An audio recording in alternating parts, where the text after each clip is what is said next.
Pessoal, nesse vídeo eu gostaria de falar sobre uma dúvida que é bastante frequente ainda entre o pessoal que já segue o movimento há algum tempo ou que começou a seguir a causa separatista há pouco tempo, que é sobre qual é a forma legal que temos para nos separarmos do Brasil.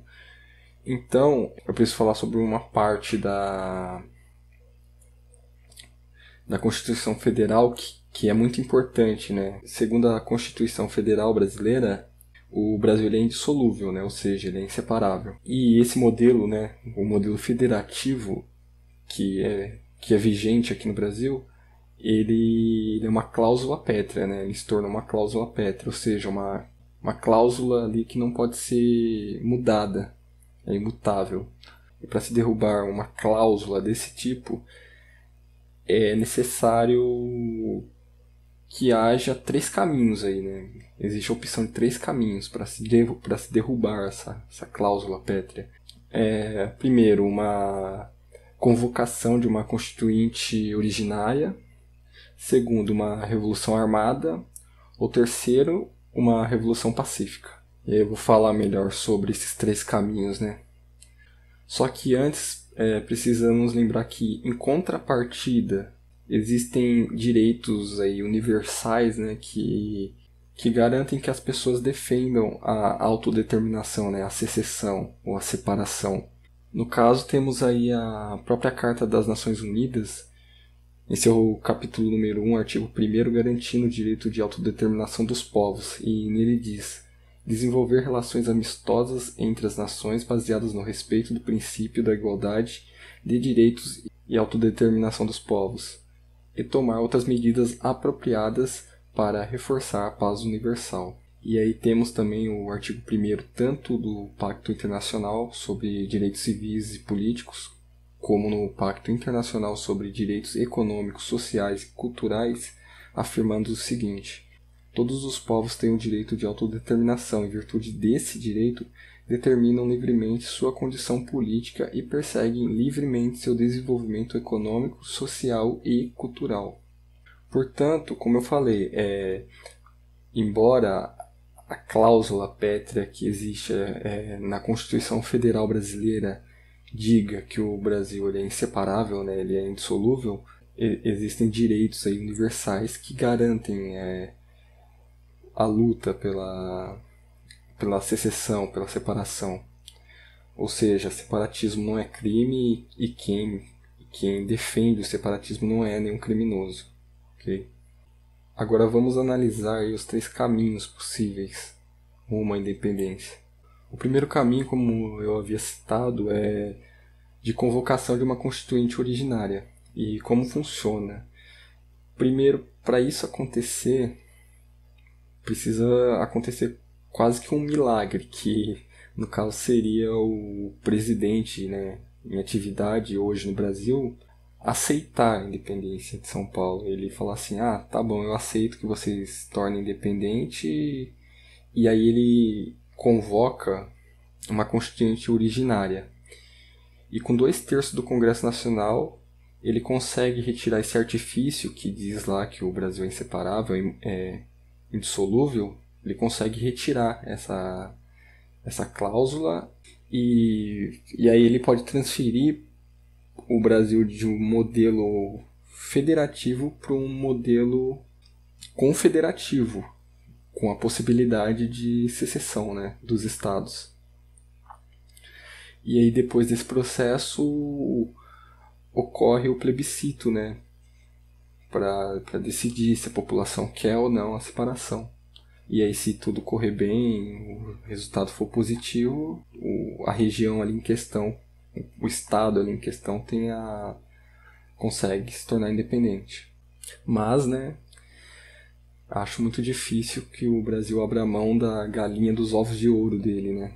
No caso, São Paulo, que entrega aí R$500 bilhão para Brasília todos os anos e é responsável por 32% da economia do país, né, do PIB nacional. Então eu acho realmente muito difícil disso acontecer.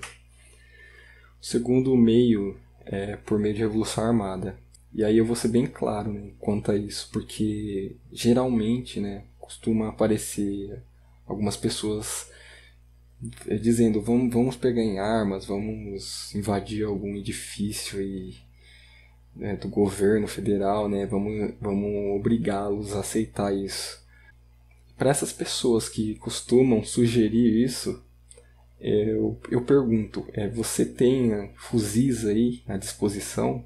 Você tem caminhões, carros, tanque de guerra, vocês têm munição e principalmente você tem treinamento militar, o restante da população tem treinamento militar? Eu acho que não, né? Então é meio difícil disso acontecer também, organizar algo tão grandioso assim, que envolve vidas, sem primeiro tentar resolver todas essas questões que eu coloquei aqui agora. Então, já sabe qual é a minha resposta, né, quanto a isso. Não muito diferente em questão do primeiro caminho lá. E o terceiro e mais viável, né, o terceiro caminho aí, e o mais viável que é escolhido pela maioria dos movimentos ao redor do mundo. Alguns movimentos tentaram aí por Revolução Armada, mas não deu certo, como é o caso lá do País Basco, que tinha o ETA, lá na Irlanda tinha o IRA, né? E não deu muito certo, então eles tiveram que abandonar a luta armada e partir para a terceira, que é a Revolução Pacífica. E para tratar desse assunto de Revolução Pacífica, né, de alcançar autonomia por meio da Revolução Pacífica, eu preciso citar um órgão, né, que é a UNPO. Então hoje nós temos um órgão que executa o direito de autodeterminação, que no caso é a UNPO. Essa organização ela tutela os direitos das nações que não são reconhecidas de forma legal internacionalmente ainda. Ela é equivalente ao que a ONU é para os países que já são reconhecidos. Só que você precisa cumprir um processo para entrar na UNPO, né, para que ela defenda a causa ali daquela região que quer a independência. Hoje, para um povo ser reconhecido como nação, ele não precisa necessariamente ter uma língua, um costume, uma formação étnica diferente do país ao qual esse mesmo quer se desvincular. O que é levado em consideração por esse órgão, né, é a questão da vontade da população local em querer se separar. E aí o primeiro passo de se comprovar essa vontade é fazendo um plebiscito, consultando no mínimo 5% da população local, onde 50% mais um eleitor sejam a favor da separação. Caso esse processo seja executado com sucesso, a nação em questão é aceita, né, como integrante lá da UNPO, e aí a organização ela vai utilizar de meios legais nos fóruns internacionais para provar que naquela região existe um povo que quer, né, que quer a independência.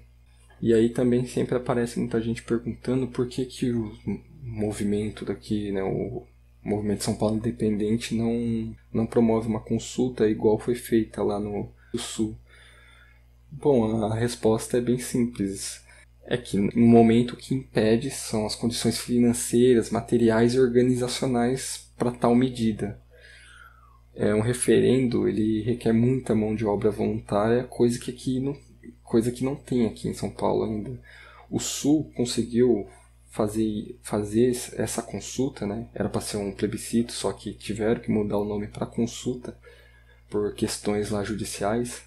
Eles organizaram, não foi da noite para o dia, tipo, na segunda alguém sonhou que deveria fazer isso, aí na terça organizou tudo e na quarta já tava todo mundo ali votando, né? Não, demorou anos e foi muito dinheiro. Investido nisso. Coisa que ainda não é possível se fazer aqui ainda, porque em São Paulo a gente ainda está num processo de conscientizar a população. Isso não quer dizer que não será organizada uma consulta, um plebiscito referente a essa questão da separação. Vai ocorrer. Em um momento vai ocorrer. Só que primeiro as pessoas precisam ser conscientizadas do que é a causa, do que ela defende. Porque assim, a maioria ainda do estado, que tem 42 milhões de habitantes, não está ciente. Ainda existe um sentimento ali, né, pró-Brasil ainda existe. Só que vem crescendo, o pessoal vem acordando, né, para a real situação. Então, só quando a maioria do pessoal tiver consciência do que a causa realmente quer, que será possível fazer uma consulta, um plebiscito desse tamanho, que envolva aí 42 milhões de habitantes. E aí não adianta, por isso eu já até alerto vocês de não sair por aí acreditando quando aparecer alguém prometendo que vai fazer um plebiscito ou uma consulta, como ocorreu durante a consulta lá no Sul. Aqui em São Paulo apareceu pessoas dizendo que ia fazer uma consulta e que ia organizar, já tinha todo o dinheiro, sendo que essa pessoa só ela é o organizador do movimento, ela e mais 3 pessoas no máximo. Como que essa pessoa consegue fazer um plebiscito da noite para o dia, sendo que o Sul demorou anos e eram cerca de 900 cidades envolvidas nos 3 estados, 900 cidades, com milhares de pessoas como voluntários. Como que aparece uma pessoa aqui dizendo que vai fazer uma consulta, um plebiscito aí, também igual lá do Sul, sendo que tem ali no máximo 3 ou 4 pessoas organizando essa tal consulta. Então, quando vocês verem esse tipo de coisa, serve já como alerta. Questionem, veja quem são as pessoas que estão organizando isso, quantas pessoas estão organizando, da onde foi retirado o dinheiro para organizar tal consulta, tal plebiscito, porque é muito dinheiro. Gasto com urnas, gasto com papel, é muito dinheiro. Estamos falando aí de uma população de 42 milhões de habitantes. 3, 5 pessoas não conseguiriam organizar isso assim em coisas de meses. Bom, pessoal, então por esse vídeo é só sobre isso que eu gostaria de estar falando mesmo. Obrigado pela paciência de ver o vídeo até o final. Se inscrevam no canal, é muito importante para o crescimento da causa, e compartilhem esse vídeo nas redes sociais para que mais pessoas possam também estar cientes daquilo que realmente defendemos. Valeu e até a próxima!